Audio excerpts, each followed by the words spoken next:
मंत्री, आज्ञा महाराज। तुम क्या कहने के इच्छुक हो? मैं सत्य कह रहा हूँ पृथ्वी सम्राट। राजकुमारी दीति ने जिन पातालवासी असुरों देवांतक और नरांतक का आह्वान किया था, उन्हें स्वयं परम देव श्री महागणेश ने दंडित किया है। महागणेश? महागणेश का हस्तक्षेप हमारे पृथ्वीलोक पर बढ़ता ही जा रहा है। हम ये स्वीकार नहीं करेंगे। ये आप क्या कह रहे हैं स्वामी? ये समस्त संसार परम देव श्री महागणेश की इच्छा मात्र से उत्पन्न हुआ है। हुआ होगा, किंतु पृथ्वी पर कोई भी कार्य करने से पहले महागणेश को हमारी स्वीकृति लेना आवश्यक है, अन्यथा हम उनके हर कार्य का विरोध करेंगे। स्वामी, अपने अहंकार में आप समझ नहीं पा रहे हैं कि आप क्या कह रहे हैं। इस समस्त संसार के विघ्न बाधाओं का अंत करना विघ्नेश्वर परम देव श्री महागणेश का कर्तव्य है। महारानी वीणी, क्या तुम अपना अपमान कराने की इच्छुक हो? सत्य कह सकने के लिए अपमान तो क्या, मुझे मृत्यु भी प्रिय है। हमारी पुत्री दीति ने पातालवासी असुरों का आह्वान कर उचित नहीं किया, उसका परिणाम शुभ नहीं होगा। अपना अधिकार प्राप्त करने के लिए हमारी पुत्री दीति ने जो कुछ भी किया है वो उचित ही है। अधिकार? किसके विरुद्ध अधिकार? अपनी बहन अदिति के विरुद्ध। दीति और अदिति के मध्य तो भयानक संघर्ष चल रहा है। इसका दोषी वो दुष्ट कश्यप है। वो दुष्ट अपने आप को ऋषि कहलाने का इच्छुक रहता है। उसी दुष्ट के कारण हमारी महान पुत्रियों में भेदभाव चल रहा है। हम उसको कदापि क्षमा नहीं करेंगे। हम इसी समय कश्यप आश्रम की ओर प्रस्थान करेंगे। महामंत्री, आज्ञा महाराज। हमारे प्रस्थान की व्यवस्था की जाए। जो आज्ञा पृथ्वी सम्राट।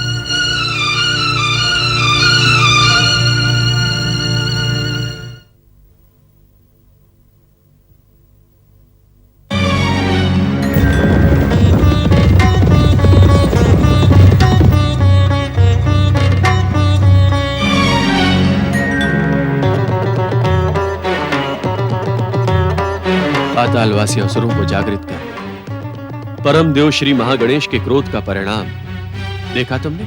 आसुरी शक्ति पराजित नहीं हुई है। ये तुम नहीं, तुम्हारा अहंकार बोल रहा है दीदी। तुम्हारा अभियान परम देव श्री महागणेश ने इच्छा मात्र से ध्वस्त कर दिया। किंतु ध्वस्त होने से पूर्व ही मेरे अभियान ने इस संसार को भयानक, विध्वंसक, विस्फोटक आसुरी शक्ति का परिचय दे दिया है। किंतु लाभ क्या हुआ देवी?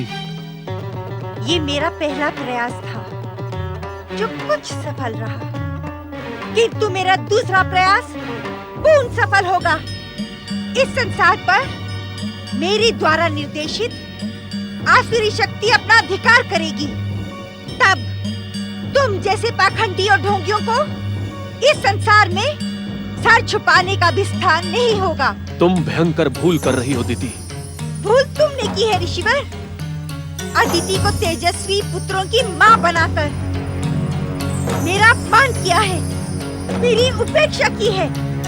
इसका दंड तुम्हें और इस संसार को भोगना ही पड़ेगा। प्रजापति कश्यप, मेरी पुत्री सत्य कह रही है। आपने अदिति के अतिरिक्त अपनी अन्य पत्नियों की जो उपेक्षा की है उसका दंड आपको भोगना ही होगा। दक्ष प्रजापति, आप यहाँ? हाँ प्रजापति कश्यप, मैं आपको यह बताने आया हूँ कि अपने पक्षपातपूर्ण व्यवहार के कारण आपने ऋषि कहलाने का अधिकार खो दिया है। ऋषि कहलवाने का अधिकार हमने आपकी कृपा से प्राप्त नहीं किया था दक्ष प्रजापति। आपको हमारे पारिवारिक विषय में हस्तक्षेप करने का तनिक भी अधिकार नहीं है। प्रजापति कश्यप, आप हमारे क्रोध से भलीभांति परिचित हैं। मैं आपके क्रोध से भयभीत नहीं होने वाला हूँ। आप जिस प्रकार यहाँ आए हैं उसी प्रकार यहाँ से लौट जाएं। प्रजापति कश्यप, ये संपूर्ण पृथ्वीलोक हमारी संपत्ति है। हमें श्राप देने का दुस्साहस न करें आप। यदि आप हमारी पुत्रियों के पति न होते तो अब तक आपका ये मस्तक इस भूमि पर लौट रहा होता। ये संसार मेरे आराध्य परम देव श्री महागणेश की इच्छा मात्र से उत्पन्न हुआ है। किसी की जीवन मृत्यु का अधिकार उनके पास सुरक्षित है। अरे तुम्हारी बिसात ही क्या है? यदि तुम हमारे पत्नियों के पिता न होते तो अब तक हमारा शाप तुम्हें भस्म कर चुका होता दक्ष प्रजापति।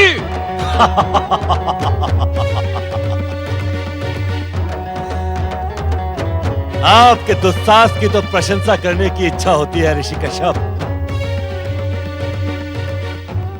किंतु यदि तुमने दिति को महान पुत्रों की माता बनने का अवसर प्रदान न किया तो हमारे भयंकर क्रोध से संसार की कोई भी शक्ति तुम्हारी रक्षा नहीं कर सकेगी।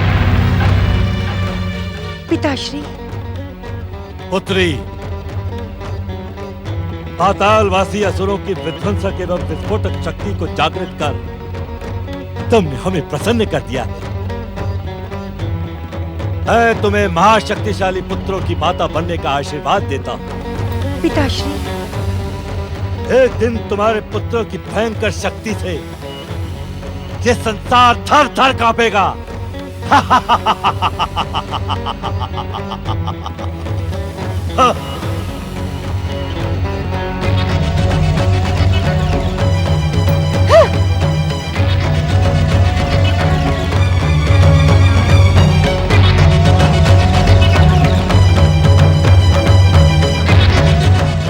अभिमानी दक्ष का अहंकार उसकी इच्छाओं को अग्नि के समान प्रज्वलित करने लगा। पृथ्वी सम्राट का पद प्राप्त करने के पश्चात भी उसके अहंकारी मन को संतुष्टि नहीं मिली। अपनी महानता के प्रदर्शन के लिए उसका मन मस्तिष्क विचलित था। अपनी धधकती हुई इच्छा को पूर्ण करने के लिए उसने एक महान योजना बनाई। अपनी योजना को कार्य रूप देने के लिए दक्ष प्रजापति ने ब्रह्मदेव से भेंट करने का निश्चय किया। प्रणाम परमपिता।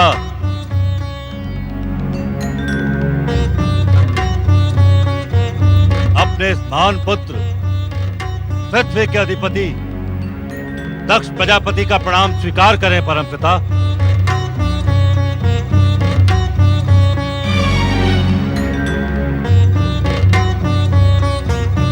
पुत्र दक्ष, मैं तुम्हारे ब्रह्मलोक आने का कारण भलीभांति जानता हूं,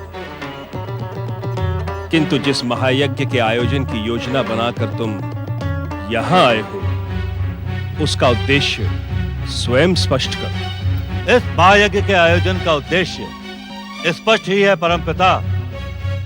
मैंने अपने कर्म एवं पुरुषार्थ से इस पृथ्वीलोक के अधिपति एवं प्रजापति होने का गौरवपूर्ण पद प्राप्त कर लिया है। अब अपना प्रभाव सुनिश्चित करने के लिए मैं इस दिव्य महायज्ञ के आयोजन का इच्छुक हूं। ऐसा प्रतीत होता है कि अपने जामाता प्रजापति कश्यप ऋषि के सत्य कथन को सुनकर ही तुम्हारे मन में अपना प्रभाव सुनिश्चित करने की भावना ने जन्म लिया है। आपका कथन पूर्ण सत्य नहीं है परमपिता। ब्रह्म वाक्य अटल सत्य होता है, इसमें असत्य की संभावना असंभव है। किंतु क्या परमपिता?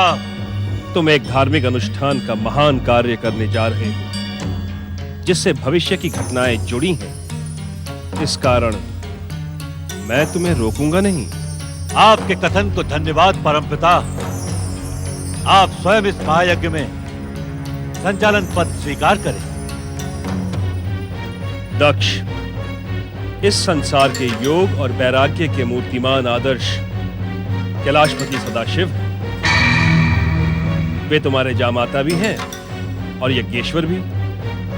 अतः उचित यही होगा कि इस महान कार्य के संचालन के लिए तुम महादेव से निवेदन करो। ब्रह्मदेव, शिव का नाम लेकर मेरे क्रोध को जागृत करने का प्रयास न करें आप। आपके कहने से मैंने उसे अपनी कन्या का दान अवश्य दिया है, किंतु वो भूत प्रेत और पिशाचों की सेवा स्वीकार करने वाला है।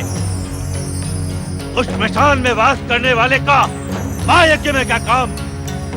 मैं तो उसे आमंत्रित भी नहीं करूंगा।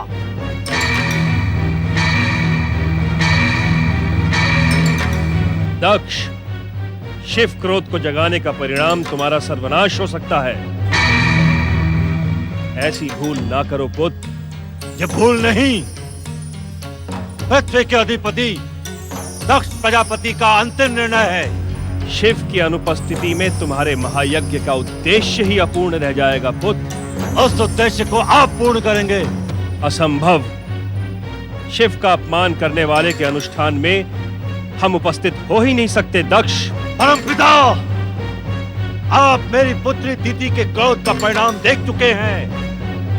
यदि आपने मेरे इस महायज्ञ को अपना सहयोग नहीं दिया तो मेरे भयंकर क्रोध का परिणाम आपको ही नहीं, अपितु सारी सृष्टि को भुगतना होगा। सृष्टि के रचनाकार ब्रह्मदेव, सावधान।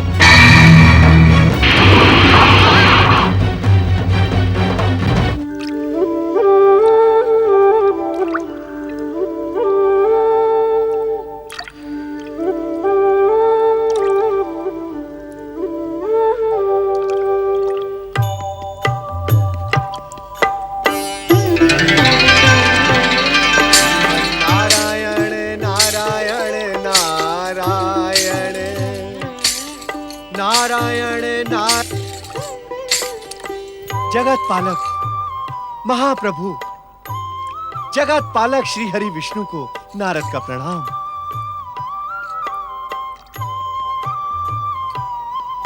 कहें देवर्षि नारद, आज क्षीर सागर का मार्ग कैसे भूल पड़े? नारायण नारायण, क्षीर सागर में विराजमान श्रीमन नारायण तो सदैव ही इस नारद के हृदय में विराजते हैं। उनके परम पावन दर्शनों के लिए इस दीनहीन नारद को मार्ग खोजने की आवश्यकता नहीं है प्रभु। नारायण नारायण।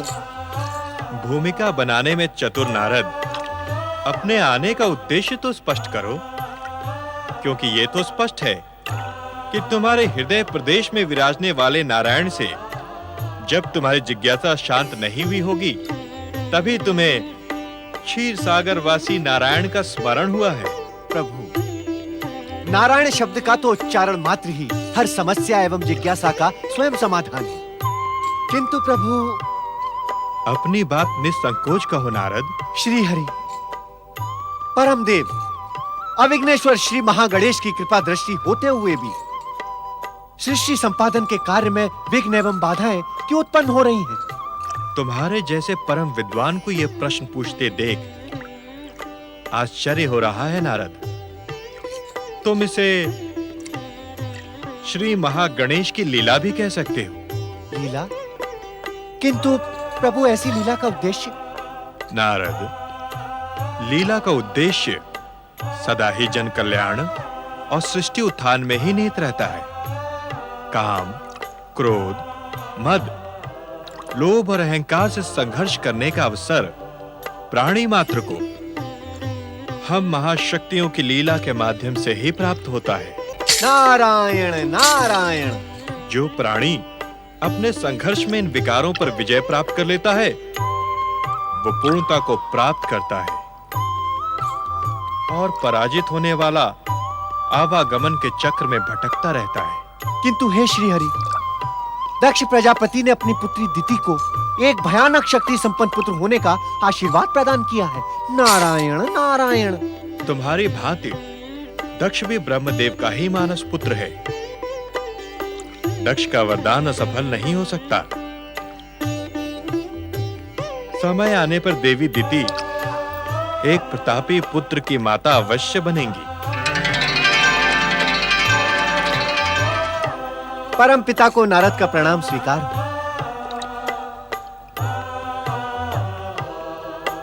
श्री हरि विष्णु को ब्रह्मा का प्रणाम। वैकुंठपति श्री हरि विष्णु, इस समय मैं दक्ष प्रजापति द्वारा आयोजित महायज्ञ योजना से उद्विग्न होकर यहां प्रकट हुआ हूं। धार्मिक अनुष्ठान के आयोजन को लेकर कैसी उद्विग्नता ब्रह्मदेव? ये तो प्रशंसनीय कार्य है। उद्विग्नता आयोजन को लेकर नहीं है श्रीहरि, दक्ष के स्वभाव को लेकर है। जिस संकल्प को साध कर वो महायज्ञ का आयोजन करने का इच्छुक है, वो अनुचित है। इसी कारण हमें इस महायज्ञ में उपस्थित होना होगा, जिससे दक्ष की अनैतिकता को स्वयं वश में रख सके। मेरा कहा आप क्षमा करें श्रीहरि, किंतु किसी की उपस्थिति से वश में रहना भैया दक्ष के स्वभाव में नहीं है। नारायण नारायण। हम दक्ष प्रजापति के स्वभाव से अनभिज्ञ नहीं है नारद।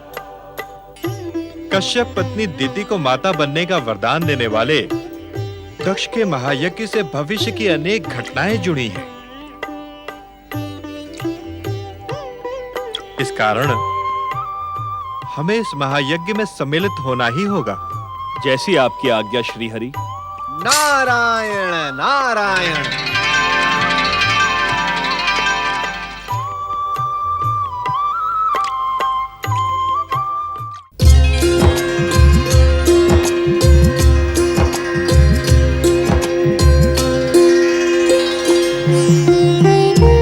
तुम्हारी सेवा भावना से हम अति प्रसन्न हैं।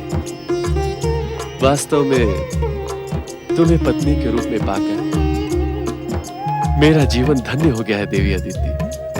धन्य तो मैं हो गई स्वामी। आपको पाने के लिए हमने श्री महागणेश की आराधना की थी। मेरी आराधना का कितना सुंदर प्रतिफल दिया है श्री महागणेश ने। आपको पाकर मैं पूर्ण हुई स्वामी। अरे दुष्टा, अपनी पूर्णता और अपने स्वार्थ के लोभ में तू किसी अन्य को भी पूर्णता प्राप्त करने देगी अथवा नहीं? दीदी, सत्य को सुनकर इतनी उत्तेजित न हो अदिति। तुम्हारे मोह जाल में उलझे इस पाखंडी के कारण मेरे महान पिता दक्ष प्रजापति का दिया हुआ आशीर्वाद कहीं व्यर्थ न हो जाए। अपनी उत्तेजना पर संयम रखो दिति। संयम? संयम रखने वाला स्वभाव नहीं है मेरा। तुम्हें उस परंपरा का ज्ञान करवाया जा चुका है ना, कि जब प्रथम पत्नी अपने पति के समीप हो तब द्वितीय व अन्य पत्नियां वह स्थान छोड़ दिया करती हैं। इतनी अहंकारी और क्रूर ना बनो दीदी। तुमने अभी मेरी क्रूरता देखी कहाँ है? तुम इसी व्यवहार के योग्य हो। जाओ, निकल जाओ यहाँ से। तुम्हारे इस अनुचित व्यवहार को मैं कदापि क्षमा नहीं कर सकता दिति। मैं आपके क्षमा दान की आकांक्षी भी नहीं हूँ।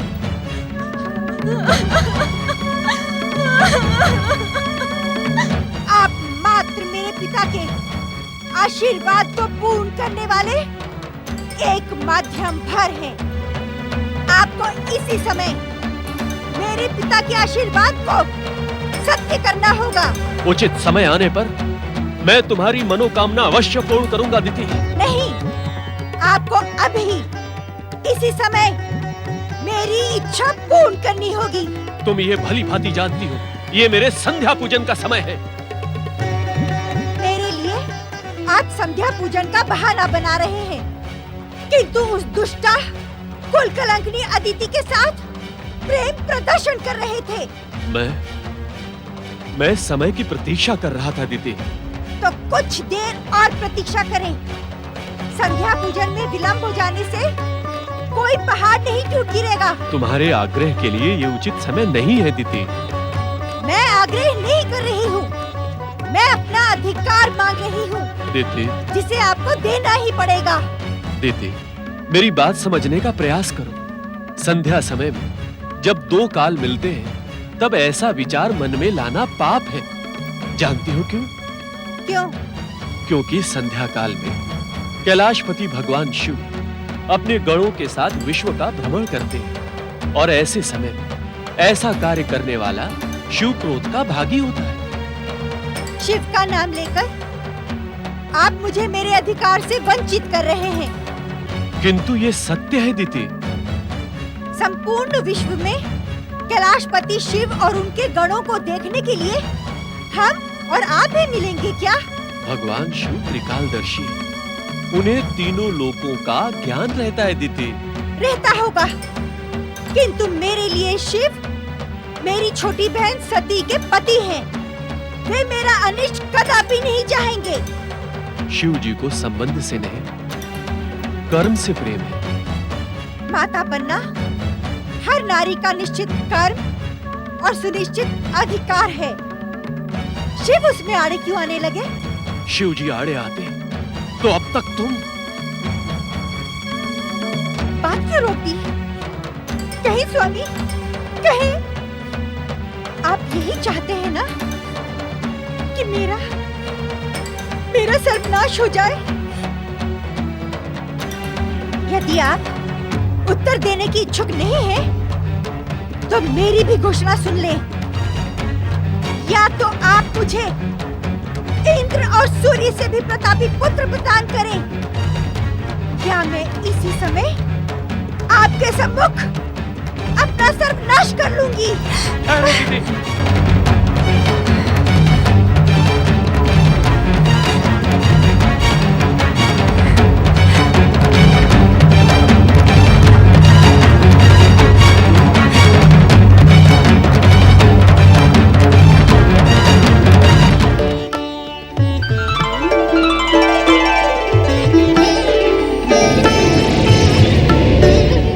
सती,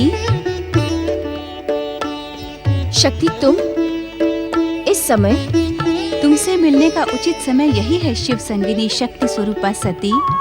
कारण कि तुम्हारे पति तो गणों के साथ विश्व भ्रमण पर गए हैं। क्यों प्रकट हुई हो तुम? इस प्रश्न का उत्तर तुमसे अज्ञात नहीं सती। शक्ति स्वरूपा सती को निराशा शोभा नहीं देती। इस निराशा का कारण तुम भली भांति जानती हो। श्री महागणेश की इच्छा अनुसार तुम अगले मानवीय जन्म में ही उनकी माता बनने का गौरवपूर्ण सम्मान प्राप्त कर सकोगी। तो अब इस जीवन का शेष उद्देश्य क्या रह गया है? शिव संगिनी सती, क्या तुम्हें इस प्रश्न का उत्तर ज्ञात नहीं? जानकर भी जानने की इच्छुक नहीं हूँ। जानना तो होगा ही सती, क्योंकि तुम्हारा ये प्रश्न शीघ्र ही उत्तर के रूप में तुम्हारे सन्मुख प्रकट होने वाला है।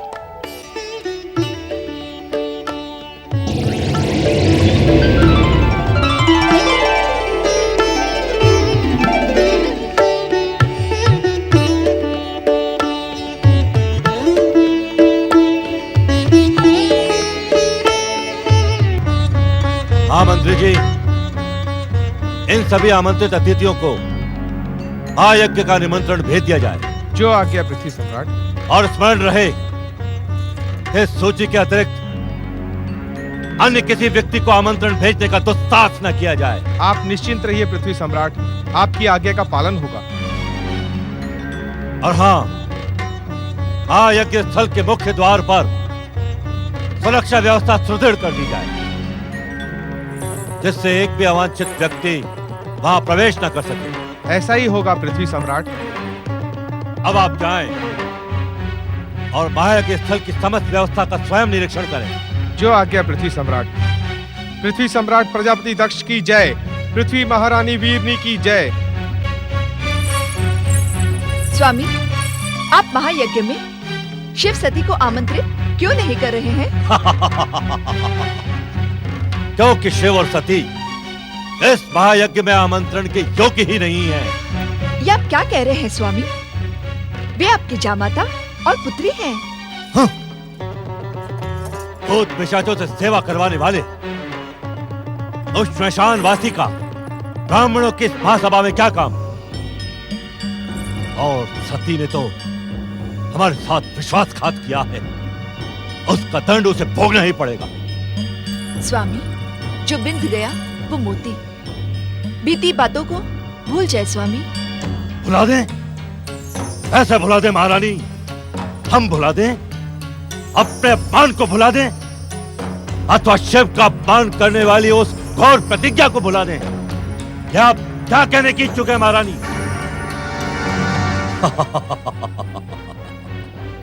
लंबी प्रतीक्षा करने के पश्चात दक्ष प्रजापति को मायावी शिव का अपमान करने का अवसर प्राप्त हुआ है। स्वामी, शिव सती के विरुद्ध ये निर्णय उचित नहीं है। महारानी, हमारे निर्णय पर प्रश्न उठाकर आप हमारा अपमान कर रही हैं। सावधान! दक्ष प्रजापति के क्रोध का परिणाम आपके हित में न होगा। स्वामी,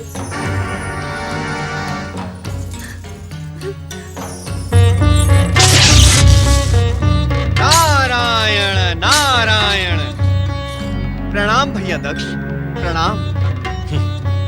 कहीं तुम्हें उस मायावी शिव ने तो नहीं भेजा है नारद? गंग गंग गंग गंग गंग। भैया दक्ष, आप ये क्यों नहीं समझते कि भगवान शिव किसी को भेजते नहीं, अभी तो इस संसार में जो भी कुछ घटता है वो शिव इच्छा से ही घटता है। अच्छा अच्छा अच्छा, अर्थात हमारे महायज्ञ में हमने उसे आमंत्रित नहीं किया है और उसके घोर अपमान की योजना बनाई है, वो भी उसी की इच्छा है।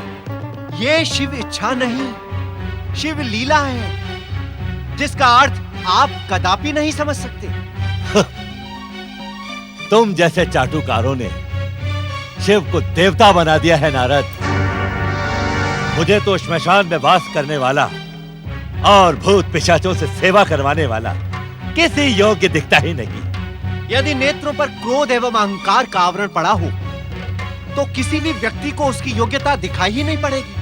नारायण नारायण। नारद, फिर क्रोध को जागृत करने का दुस्साहस न करो, अन्यथा परिणाम तुम्हारे हित में न होगा। नारायण नारायण। परिणाम के भय से ये नारद अपना जन कल्याण का कार्य नहीं छोड़ सकता भैया दक्ष। नारद, मैं तुम्हारी जन कल्याण की भावना से भली भांति परिचित हूं। यदि दक्ष महल में तुम्हारा जन कल्याण पूर्ण हो गया हो तो शीघ्र यहां से प्रस्थान कर जाओ। नारायण नारायण। काम, क्रोध, मोह, लोभ और अहंकार के इस भयानक वातावरण में नारद की एक क्षण भी रुकने की इच्छा नहीं है भैया दक्ष। किंतु आप मेरे भ्राता हैं, इसीलिए आपको दो बातों का स्मरण कराना, दो महत्वपूर्ण बातों का मेरा कर्तव्य है।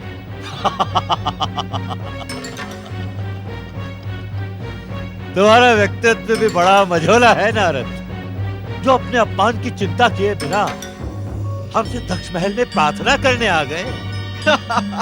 नारायण नारायण। यही तो नारद की जन कल्याण की भावना है, जो अपने अपमान के लिए नहीं, दूसरे के कल्याण के लिए चिंतित रहती है। नारद, मुझे तुम्हारी दीनता पर अट्टहास करने का मन होता है। कहो, क्या प्रार्थना करने आए थे तुम? प्रार्थना नहीं भैया दक्ष, आपको स्मरण कराने आया हूँ। स्मरण। नियंता की कृपा से आपको अपने इस महायज्ञ से अपने भयंकर पापों को पुण्यों में बदलने का महान अवसर प्राप्त हुआ है। नारद, कह लेने दे भैया दक्ष, कह लेने दे। यदि नहीं कहा तो ये संसार नारद की जन कल्याण की भावना पर प्रश्न चिन्ह लगाएगा। दो महत्वपूर्ण बातों का स्मरण रखना भैया दक्ष। एक तो महायज्ञ प्रारंभ होने से पूर्व प्रथम पूज्य श्री महागणेश की अग्र पूजा करना। दूसरी, यज्ञेश्वर शिव तथा सती माता को स्वयं जाकर आमंत्रित करना। नारद, तुम शीघ्र से प्रस्थान कर जाओ, अन्यथा हमारा श्राप तुम्हें भस्म कर देगा। नारायण नारायण। भैया दक्ष, यदि आपका श्राप मेरे योग्य होगा ही नहीं तो श्री महागणेश की कृपा से वो मुझे स्पर्श भी नहीं कर पाएगा। दुष्ट नारद। भैया दक्ष, क्रोध स्वास्थ्य पर प्रतिकूल प्रभाव डालता है। नारायण नारायण। संसार में वो कार्य सिद्ध हो ही नहीं सकता जो महाशक्तियों के प्रति द्वेष भावना से आयोजित किया जा रहा हो। नारायण नारायण।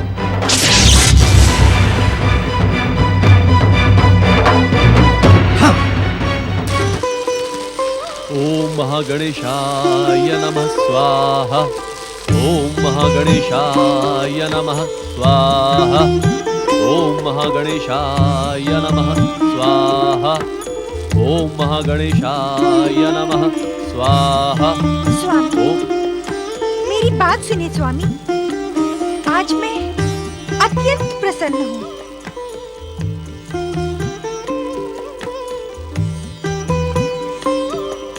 हम तुम्हारी प्रसन्नता जानने को उत्सुक है सुमुखी। स्वामी, मेरे गर्भस्थ पुत्र ने जानते हैं मुझसे क्या कहा? क्या कहा दीदी? उसने कहा, मैं तुम्हारी हर इच्छा पूर्ण करूंगा माता। माता पिता की इच्छा पूर्ण करना पुत्र का कर्तव्य होता है दीदी। पिता नहीं, मात्र माता। मेरा पुत्र मात्र मेरा है। मेरी हट के ही कारण आप उसे जीवन देने को विवश हो गए। प्रिय, इस अवस्था में गर्भस्थ पुत्र पर माता की सोच का सीधा प्रभाव पड़ता है। मैं आपसे परामर्श प्राप्त करने नहीं, अपनी प्रसन्नता बांटने आई थी। दक्ष प्रजापति की पुत्री दिति को किसी भी ज्ञान या परामर्श की आवश्यकता नहीं है। मेरा आपसे अपनी प्रसन्नता बांटना ही अनुचित था।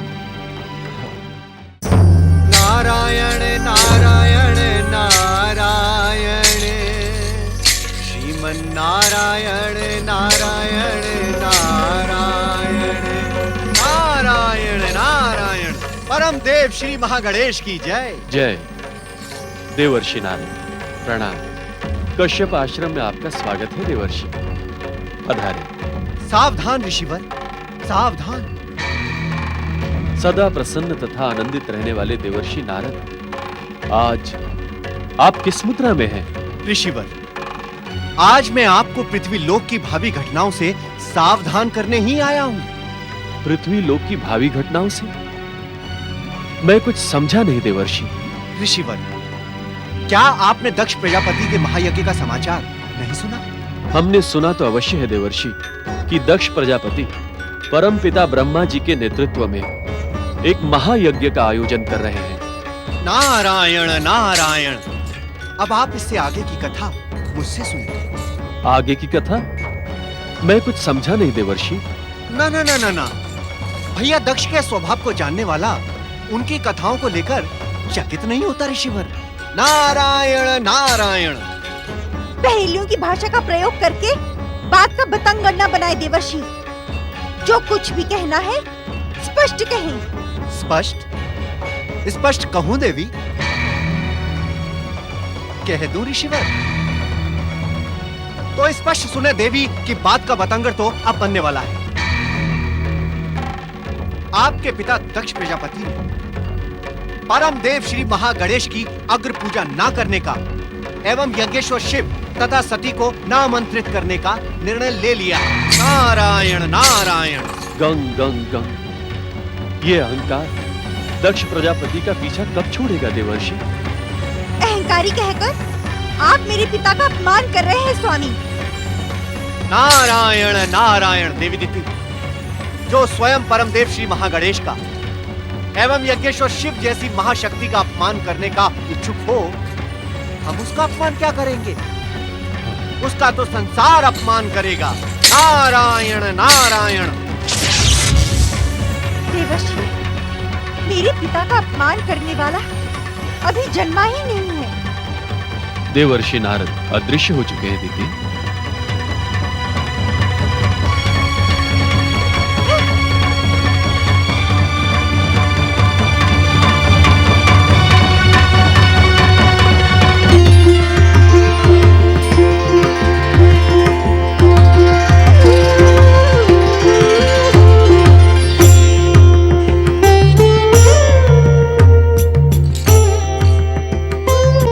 व्यवहार को देखकर इतना उत्तेजित होना आपको शोभा नहीं देता देवर्षि नारद। नारायण नारायण। हे परमदेव श्री महागणेश, मैं दक्ष के व्यवहार को देखकर उत्तेजित ही नहीं, व्यथित भी। देवर्षि, ये तो अहंकार का स्वभाव है, जो अपने सम्मुख किसी की गरिमा को स्वीकार नहीं करता। अर्थात प्रभु? अर्थात दूसरे की गरिमा तथा प्रभुता को स्वीकारने वाला कभी अहंकारी हो ही नहीं सकता।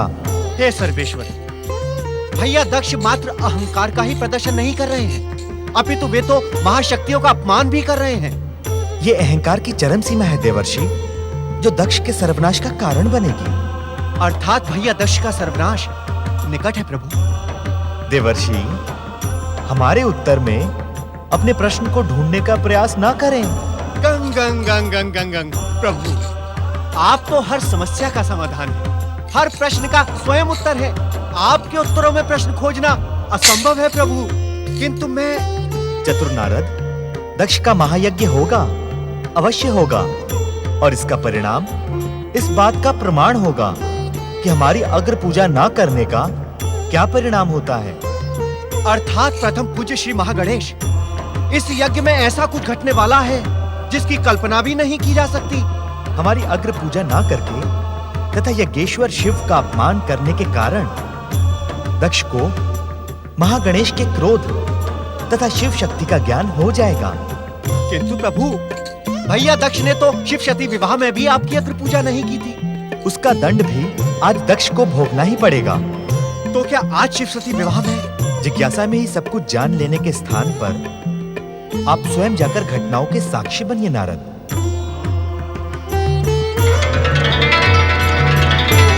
पृथ्वी अधिपति प्रजापति दक्ष, मैं आपका कुल पुरोहित भृगु आपसे इस महान महायज्ञ को प्रारंभ करने की अनुमति मांगता हूँ।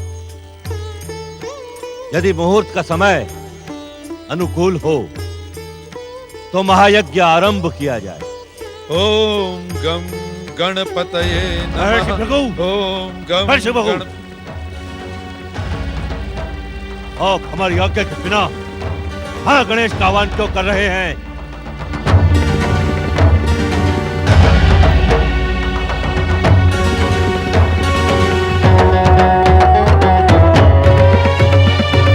श्री महागणेश की अग्र पूजा विधि का निश्चित विधान है। उनकी कृपा से ही प्रत्येक मांगलिक कार्य निर्विघ्न संपन्न होता है।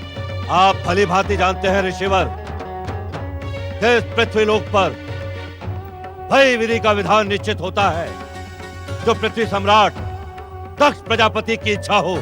आपकी इच्छा आपसे वेतन पाने वाले स्वीकार कर सकते हैं प्रजापति दक्ष, किंतु ऋषि समाज इसका विरोध करेगा। पृथ्वी सम्राट दक्ष प्रजापति और कुल पुरोहित के मध्य हो रही वार्ता में आप हस्तक्षेप न करें महर्षि दधीची। ये हमारा व्यक्तिगत विषय है। नहीं, परम पूज्य श्री महागणेश की अग्र पूजा किसी का भी व्यक्तिगत विषय नहीं है। श्री महागणेश की अग्र पूजा परंपरा ही नहीं, सृष्टि का अटल नियम है। किंतु जब हम श्री गणेश को अपना इष्ट ही नहीं मानते तो उनकी अग्र पूजा क्यों करें?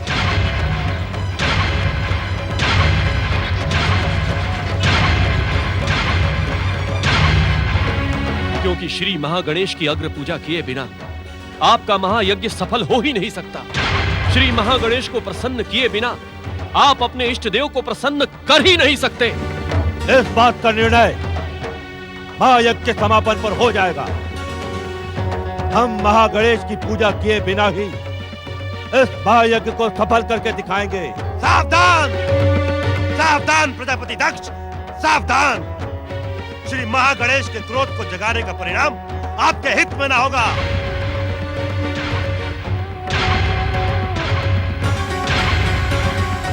महर्षि दधीची, अगर प्रजापति दक्ष श्री महागणेश को अपना इष्ट नहीं मानते तो हम किसी अन्य महाशक्ति की अग्र पूजा करके महायज्ञ का प्रारंभ कर सकते हैं। इसमें तो आपको कोई आपत्ति नहीं होगी महर्षि दधीची, क्योंकि इस महायज्ञ का प्रयोजन प्रजापति दक्ष पृथ्वी लोक पर अपना प्रभाव सुनिश्चित करने के लिए कर रहे हैं। महायज्ञ अथवा धार्मिक अनुष्ठान का व्यय उठाने के कारण धर्म का परम पावन कार्य किसी की व्यक्तिगत संपत्ति नहीं हो सकता। धर्म की गरिमा को धूमिल करने का दुस्साहस ना करें आप लोग। महर्षि दधीची, हम तो परमदेव श्री महागणेश के स्थान पर यज्ञेश्वर शिव की अग्र पूजा करते हैं। ये तो अनुचित नहीं है। क्या आप सबकी बुद्धि को क्या हो गया ऋषियों? उस श्मशान में वास करने वाले और भूत पिशाचों से सेवा कराने वाले शिव का इस महायज्ञ में क्या काम? उस शिव के कर्मों को देखकर तो ब्राह्मण, क्षत्रिय, वैश्य और शूद्र चारों वर्णों से बहिष्कृत कर देना चाहिए।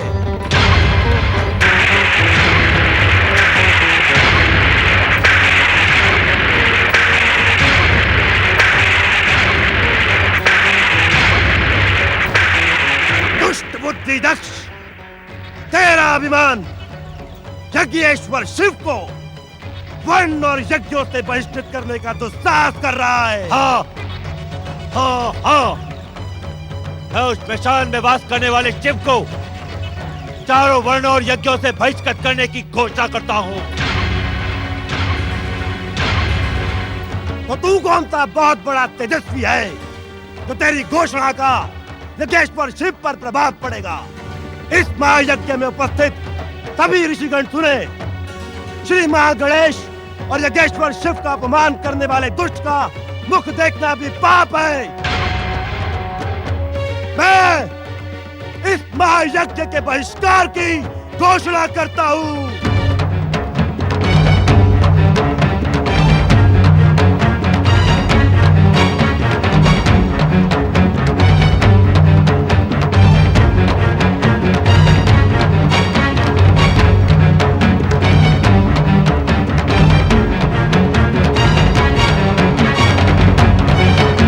महर्षि दधीचि, आपके बहिष्कार के पश्चात भी मेरे यजमान प्रजापति दक्ष का ये महायज्ञ अवश्य पूर्ण होगा।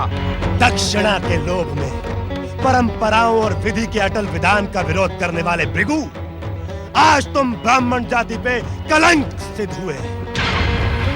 तुम और तुम्हारा अनुसरण करने वाले ब्राह्मण सदा सदा ब्रह्म राक्षस बनकर भटकते रहोगे।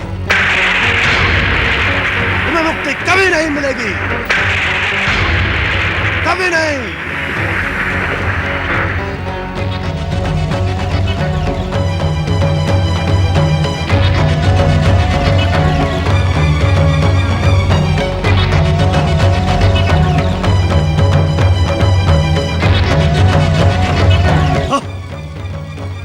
यदि ये पृथ्वी सम्राट दक्ष प्रजापति का यज्ञ स्थल न होता तो अब तक के हद बुद्धि दधीचि यमलोक पहुंच गया होता।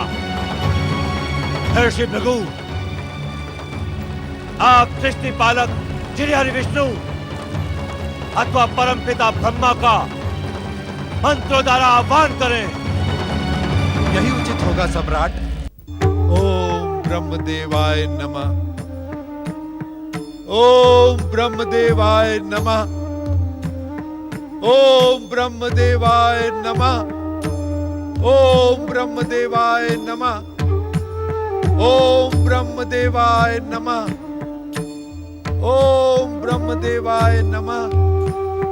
ओम ब्रह्मदेवाय नमः। ओम ब्रह्मदेवाय नमः। ओम ब्रह्मदेवाय नमः। ओम ब्रह्मदेवाय नमः। ओम ब्रह्मदेवाय नमः। सृष्टि रचनाकार परमपिता ब्रह्मा जी की पालनहार श्री हरि विष्णु की यज्ञ स्थल में उपस्थित ब्राह्मणों, सृष्टिकर्ता ब्रह्मा जी और सृष्टि पालन करता श्री हरि विष्णु की उपस्थिति इस बात का प्रमाण है कि उस हद बुद्धि दधीचि का शाप व्यर्थ हुआ। पुत्र दक्ष, हम भृगु ऋषि के आह्वान को सुनकर ही उपस्थित नहीं हुए हैं। अपितु तुम्हें ये परामर्श देने आए हैं कि यज्ञेश्वर शिव को आमंत्रित किए बिना तुम्हारे इस महायज्ञ का आयोजन व्यर्थ है। शिव कल्याण के प्रतीक हैं, क्षमाशील हैं। अपने अपराध की क्षमा मांगते हुए उनका आह्वान करो। असंभव। हम उस शिव को आमंत्रित करें, यह संभव है। हम तो उस नंग धड़ंग शिव का मुख देखना भी पाप समझते हैं। विनाश काले विपरीत बुद्धि। शिव को जगाने का परिणाम तुम्हारा अंत होगा दक्ष। दंड तो हम भी तुम्हें दे सकते हैं, परंतु उस दंड से तुम्हारा अहंकार नहीं टूटेगा। तुम्हें महादेव की शक्ति का ज्ञान नहीं होगा। इस कारण हम अब उस अवसर की प्रतीक्षा करेंगे।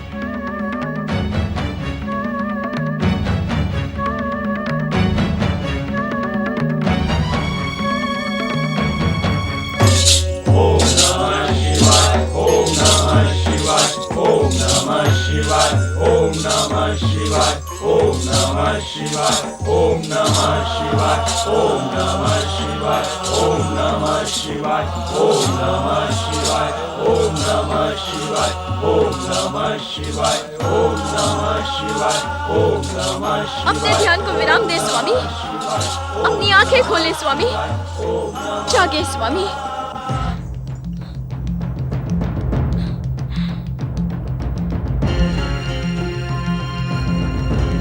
स्वामी, मेरी व्यथा का शमन करें।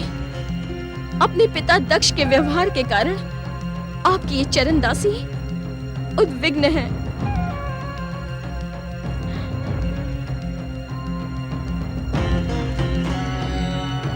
जागे स्वामी, अपनी आंखें खोलें स्वामी, अपने ध्यान को विराम दें स्वामी।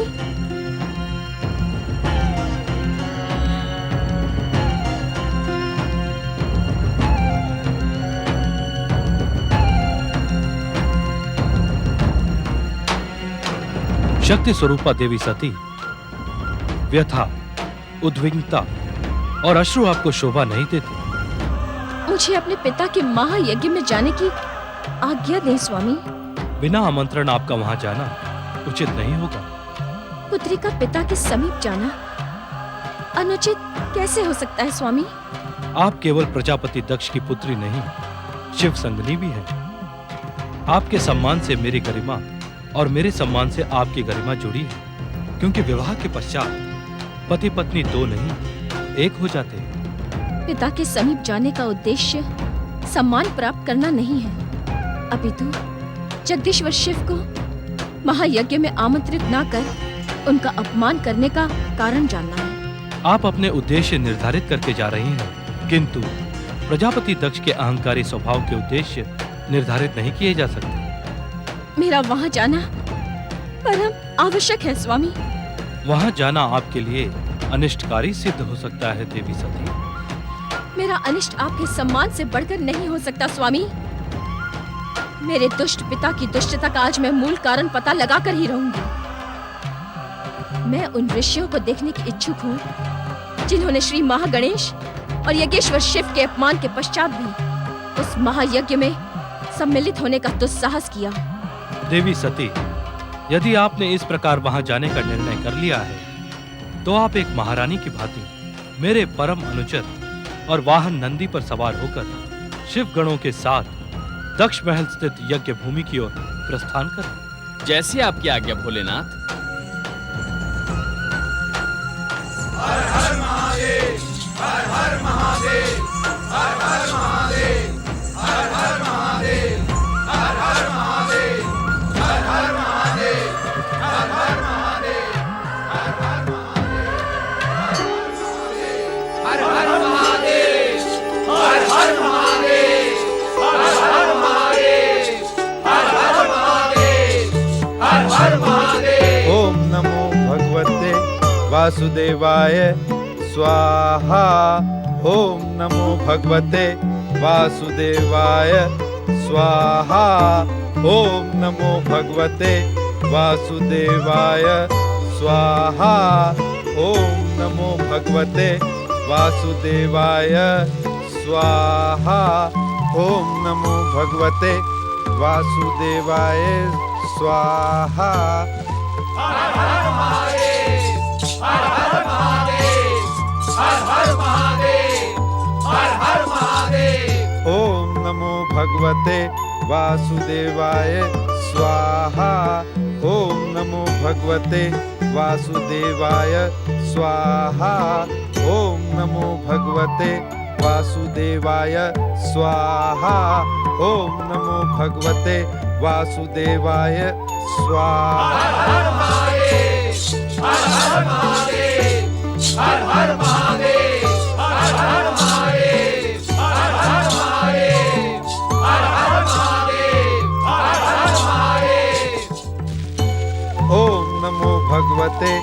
वासुदेवाय स्वाहा। ओम नमो भगवते वासुदेवाय स्वाहा।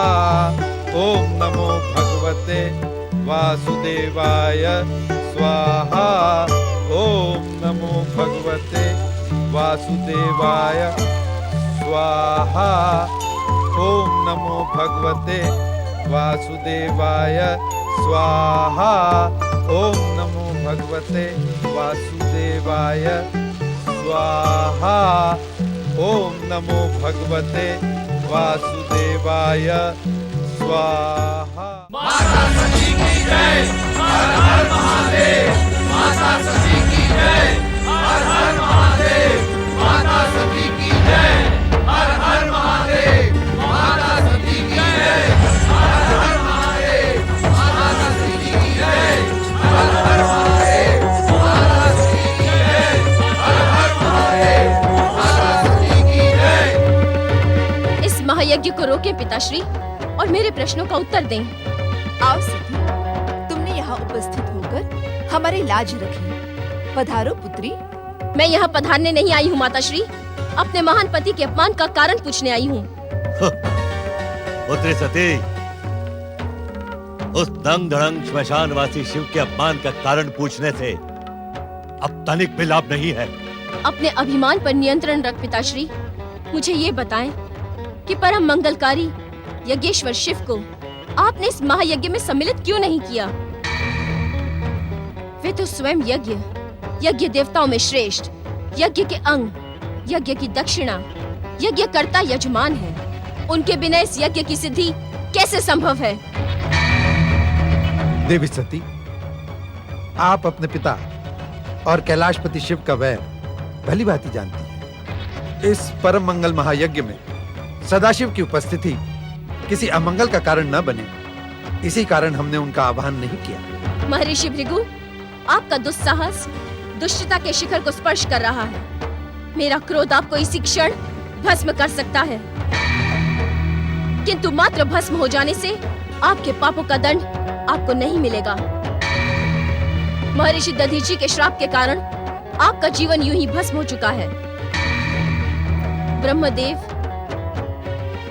श्री हरि विष्णु, आप तो परम ज्ञानी हैं, परम आदरणीय हैं।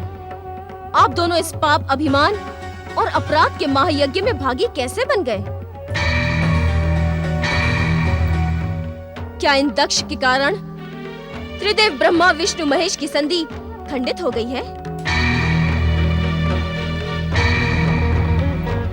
बिना आमंत्रण तुमने मेरे इस महायज्ञ में आकर उचित नहीं किया सती। तुम्हारे ऊपर उस दंग धड़ंग श्मशानवासी शिव के साथ रहने का प्रभाव स्पष्ट दिखाई दे रहा है। तुम भी उसी शिव की भांति अमंगलकारी होती जा रही हो।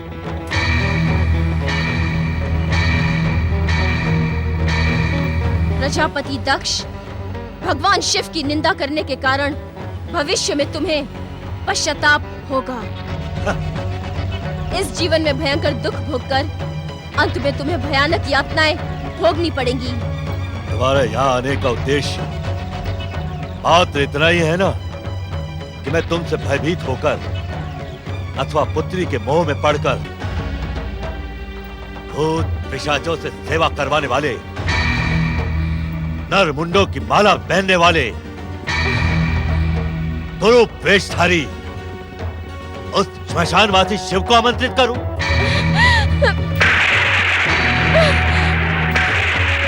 असंभव। उचित यही होगा कि तुम जिस प्रकार यहाँ आई हो उसी प्रकार लौट जाओ।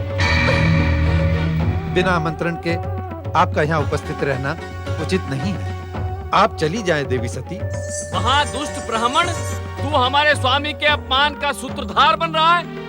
क्या हम तुझे शाप देते हैं कि तुझ जैसे ब्राह्मण कर्म फल के प्रशंसक और दक्षिणा के लोभी बनकर वेद तत्व ज्ञान से शून्य हो जाए, क्रोध, लोभ और मद से युक्त होकर निर्लज्ज भिक्षुक बन जाए।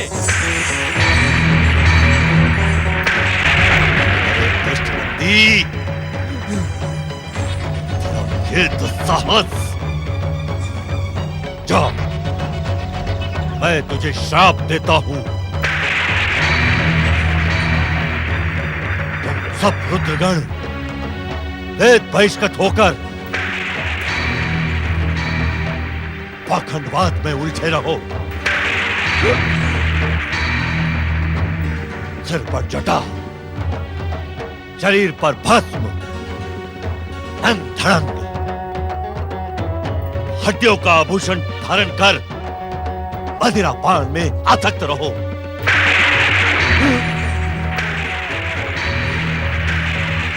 महामूर्ख दक्ष, क्या तू रुद्रगणों की भक्ति और शक्ति को नहीं जानता? भक्ति की शक्ति के कारण इन पर संसार के किसी ताप शाप का कोई प्रभाव नहीं पड़ेगा। तू मेरा पिता है, मैंने ये शरीर तेरे अंश से प्राप्त किया है, किंतु शिव के अपमान के कारण ये शरीर भ्रष्ट हो गया है। इसका त्याग कर देना ही उचित होगा।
कुछ भी कहने की आवश्यकता नहीं है नंदी, हम सब कुछ जानते हैं।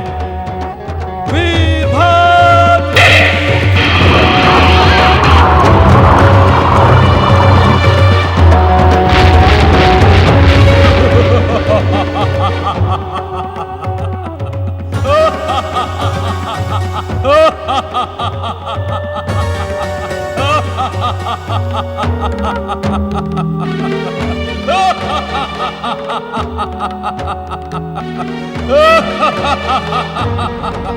महाप्रलयंकर भगवान रुद्रदेव की जय। मेरे लिए क्या आज्ञा है प्रभु? कहिए तो एक पल में समुद्रों को जल विहीन कर दूं, पर्वतों को चकनाचूर कर दूं, क्षण में ऋषि मुनि देवताओं तथा संसार को भस्म कर दूं। आज्ञा दीजिए प्रभु, आपकी आज्ञा पाने के लिए मेरा दाहिना अंग फड़क रहा है। मेरे लिए कौन सा असंभव कार्य है? आज्ञा दे प्रभु, आज्ञा दे।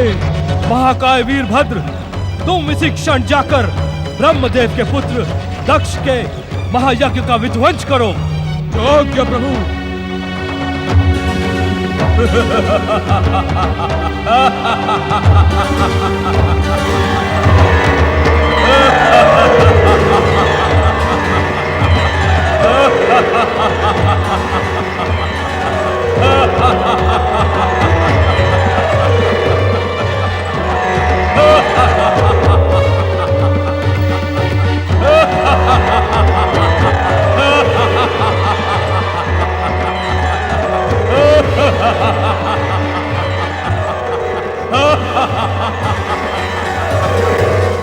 ओम नमो भगवते वासुदेवाय स्वाहा।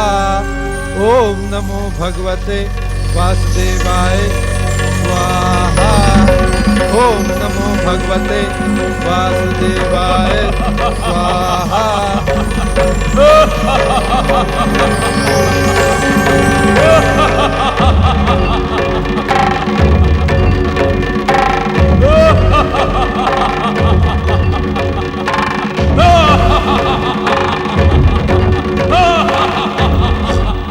ये कौन?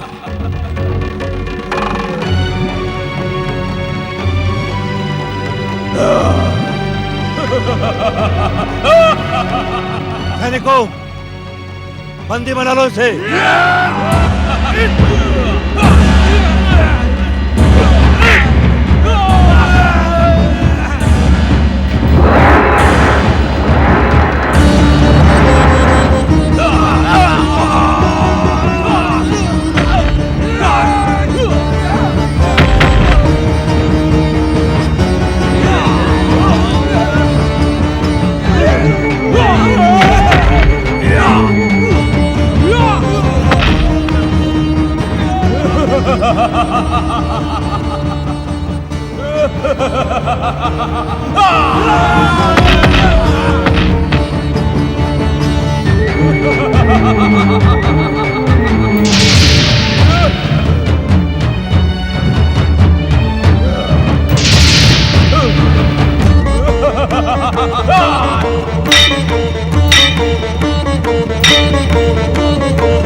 महादेव, हे भक्तवत्सल, हे दीनानाथ, आप मेरे साथ ऐसा अन्याय नहीं कर सकते।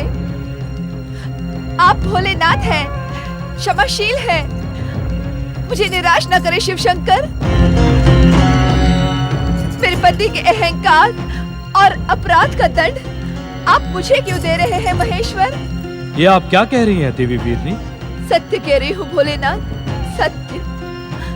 वैधव्य का कष्ट आपसे अज्ञात नहीं। एक स्त्री के लिए इससे अधिक दंड नहीं हो सकता। हम विवश हैं क्योंकि तुम्हारे पति दक्ष ने अक्षम्य अपराध किया है। उस घोर अपराध का दंड मैं क्यों भोगूं प्रभु? आप महान शिव भक्त, शिव पार्षद वीरभद्र से कहें कि वो मुझे भी मृत्यु दंड दे। यह संभव है देवी वीरनी। तो मैं क्या करूं भोलेनाथ? स्वामी के बिना मेरा जीवन मृत्यु से भी निम्न है। मुझे स्वयं मृत्यु स्वीकार करने की इच्छा है। आप वीरभद्र को आदेश दें। समय से पूर्व हम किसी के अंत का आदेश नहीं दे सकते। तो आप मेरे पति के अपराधों को क्षमा कर उन्हें पुनर्जीवित करें। ये आपकी भक्तिनी वीरनी की प्रार्थना और सती के माँ का आदेश भी है। आप हमारी पूज्य हैं देवी वीरनी। आपके तर्क न्याय सम्मत हैं। हम आपकी आज्ञा की अवहेलना नहीं करेंगे।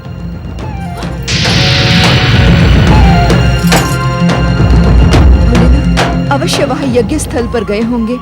वे मेरे पति का निश्चित ही उद्धार करेंगे।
भोलेनाथ शिव शंकर की जय, त्रिलोकपति शिव शंकर की जय।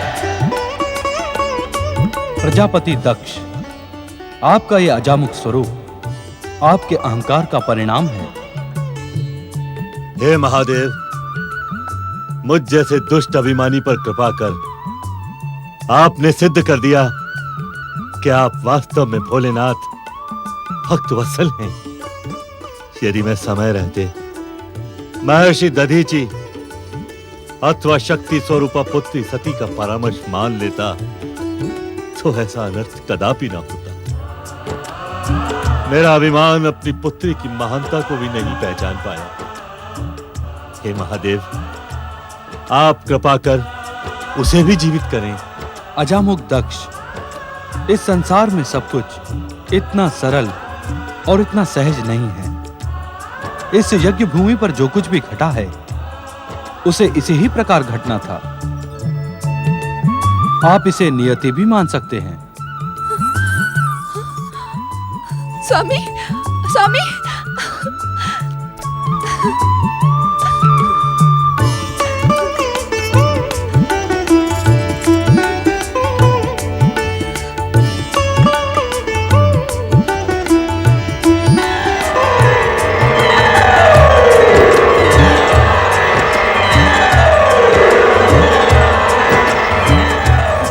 स्वामी, महादेव वास्तव में भोलेनाथ है, भक्त वत्सल है।